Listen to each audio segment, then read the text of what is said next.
Hi everyone, it's Emma, and today I'm going to talk about Gemina by Kristoff and Amie Kaufman. This is the second book in the Illuminae Files series, and since it's the second book, I'm not going to do much of a non-spoiler part. If you want to know a little bit more about these, you can go watch my Illuminae book talk, or at least the first portion, or any of the wrap-ups where I read these books. I talk about them in a spoiler-free way there. What I will say is that I did enjoy Gemina more than the first one. I'd seen a lot of mixed opinions about people who, couldn't even finish Gemina. They didn't like it as much as Illuminae, and then people who absolutely loved it. So I was really interested to see what I would think, and I loved it so much. I loved it so much. I loved it more than Illuminae. I can't even believe it. This book is long. It's 660 pages long, and it doesn't feel long at all. It feels like it should have been longer, like I wanted more. I could have kept reading for days and days. I loved it a lot. So like I said, because this is the second book, I'm not really going to do a non-spoiler part. So if you haven't read Gemina, you should leave this video now and go read Gemina, because I very highly suggest it. Ginger, I need you to calm down. You're making noise. So I'm going to jump right into talking about the characters. I loved these characters. Hannah is just so amazing. I love that she had all these black belts and she did war strategy with her dad. It was just the coolest ever.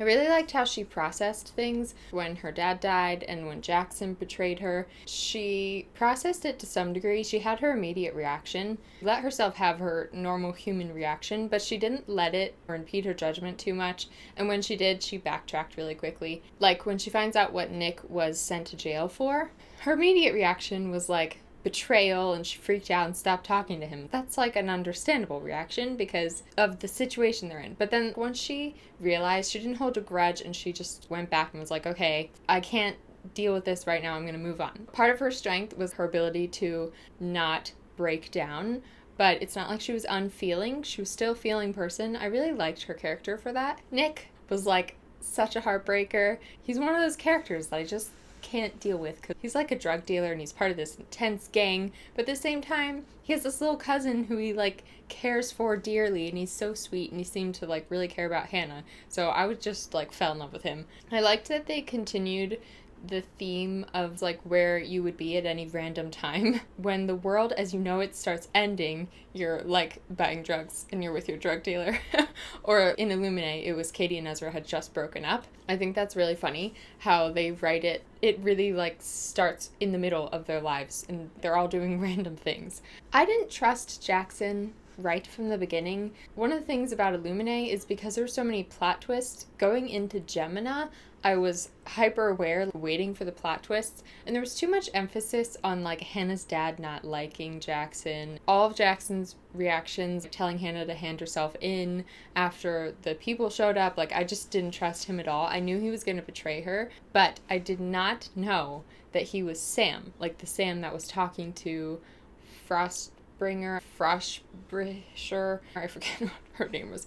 I totally fell for that part of it. I thought it was the Sam that Hannah talked to in the beginning, and when it turned out to be Jackson, I was just really surprised. They did so good with still doing plot twists and still surprising you, even though I was on alert for plot twists. I was expecting them because of Illuminae, but they did a really good job. Even the ones that I predicted, I only predicted half of it. Nick's cousin, Ella, I was way too attached to her right from the beginning because I have a little cousin who I'm really close with, and I just kept picturing my cousin as Ella, and they were similar age, and I just was so scared the whole book that Ella was going to die. And then we had to endure her dying and then dying in the other realm and then dying again 3 times. I had to deal with this, and it's just, these authors are so evil. I don't know how it's possible that I was more attached to these characters than I was the Illuminae characters. I was very attached to the Illuminae characters. I was really emotionally invested, and somehow I was more emotionally invested in these characters. I shipped Nick and Hannah harder, and I was more attached to more characters. After finishing this book, I had a couple days where I couldn't read anything. I read a couple pages of books here and there, but I couldn't get into a new book. I had the worst book hangover, and that never happens to me. The day after reading Empire of Storms, I started a new book and finished it the next day. All right, I just want to talk about the whole wormhole thing.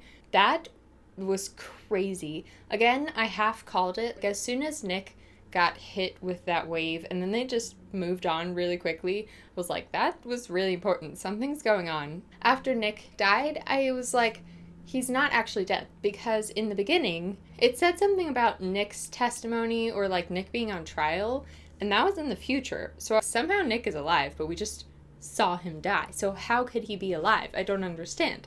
So then when Katie or the Hypatia, whoever Hannah was talking to, said that they were also talking to Nick and he said Hannah just died, I was okay, this is like an alternate dimension thing. But I didn't guess that Nick had switched with the other Nick. That blew my mind. I was sitting here thinking it was going to be this whole Doctor Who thing where, like, Hannah ends up with alternate universe Nick, which, if you are a Doctor Who fan, you know what I'm talking about, and you know how emotionally painful that would be. This whole part was crazy. Like, as soon as Nick died, from then on, my mind was being blown again and again, and I was freaking out. I was so excited when Aiden came back. As soon as Aiden's POV came back, it said something like, the guy who's been, like, translating these logs is great, but he can't describe this part. Aiden was so sassy in this book. His conversations with Hannah were really funny because he's just so snarky. This one was a lot more creepy than the last one.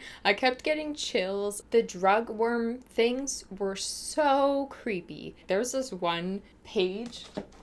I'm gonna try and find it. This one, this page, oh my gosh. I got goosebumps. Like, I got chills on that page. It was so creepy and disturbing, but I really liked it a lot. There were so many things going on. I couldn't believe that these characters were still alive, because they had the attack squad people, and then there were the drug worms, and then there were, like, the death bot robot ships coming to kill them. Like, there were so many things trying to kill them. Another part that made me really freak out was when the thing jumped out of the air vent at Ella. No. I really like the writer's style of having it being super emotional, but the ending is always really happy. Hannah's dad dying really got to me. That one I'm still kind of sad over, because I'm close with my dad, so, like, reading about her relationship with her dad, and then her dad dies, and she has to, like, deal with it in the middle of all of this stuff. It just was really heartbreaking. But the thing that they do is they make us feel all these emotions and then have it end happy, which makes it so much more intense. I'm pretty sure I talked about this in my Illuminate book talk. The middle part being so emotional makes the happy ending that much happier. Like, we had to mourn Nick's death, and then we had to mourn with Nick, with alternate universe Hannah's death, and then we thought Ella was dead that time the worm attacked her. We saw alternate universe Ella die. Like, we actually saw them all die multiple times for some of them. We finally got Nick back to this dimension, and then I thought Jackson shot Ella. I just started crying right there. I knew it was a lie. I had a feeling Jackson was going to turn out to not turn good, but, like, help them in some way in the end. But that part, she said something about her girlfriend and the mixtape that she made her, and then her sentence cut off mid-sentence, and Jackson shot her in the head. And I was like, so shook. I was shook. That's the only word for it. Like, I knew it wasn't true, but we still went through the emotional pain of having to see that. Obviously, one of the main reasons I love these books is the emotional roller coaster that you go on. The only thing I didn't like that much was I felt like there was more actual writing. Those times when it's the operator guy describing what's happening in the footage is less my favorite than the other more unique style of writing. I felt like there was more of that in this one, but it also was longer, so it's not like it really bothered me, because they do break it up into pretty short chapters. But on the other hand, they added the journal pages, so I don't even know if that's really a negative thing. My favorite parts are when the writing is super unconventional. It's kind of amazing how well they show the characters' personalities through how they speak. The leader of the Death Squad crew, I think his name was Cerberus, certain things that he said that made me understand who he was really quickly. When things got stressful, he would say, like, blue ocean, like, imagine yourself in a blue ocean. And the whole bliss thing that he would say, he reminded me, if anybody watched Eyewitness, he reminded me of the psycho, it was an FBI or CIA. Wow, now I'm forgetting, it's been a while since I finished the show. But you know who I'm talking about. The bad guy in Eyewitness. Cerberus reminded me of him, and I'm pretty sure I pictured him as that guy, which made it that much creepier, because the guy from Eyewitness, hate him so much. Anyways, just the way that they talk gives me a very clear idea of who they are and what type of bad guy they are. Like, I could tell that Cerberus was the type of bad guy who was emotionally unstable or had like PTSD or something, and that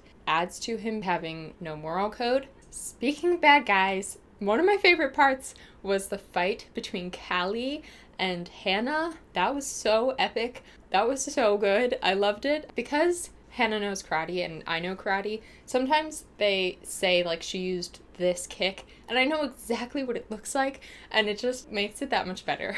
Have I mentioned how awesome Hannah is? Even though she was outmatched in skills, she still figured out a way to beat Callie, and that's what makes her really strong. It's not that she's just the most talented at everything. It's her wit and her strategy combined with her physical skill. I loved the narrator at that fight. Hannah grabs the journal that she'd thrown in the corner, and it says, "The girl's free hand is outstretched. Reaching towards the journal, Malikov got shot retrieving. The journal she tore loose not 5 minutes ago and hurled into this very corner. The corner she'd deliberately allowed herself to be led into. The one she's wrapped up inside, choking to death in? Yeah, maybe this girl is that kind of good."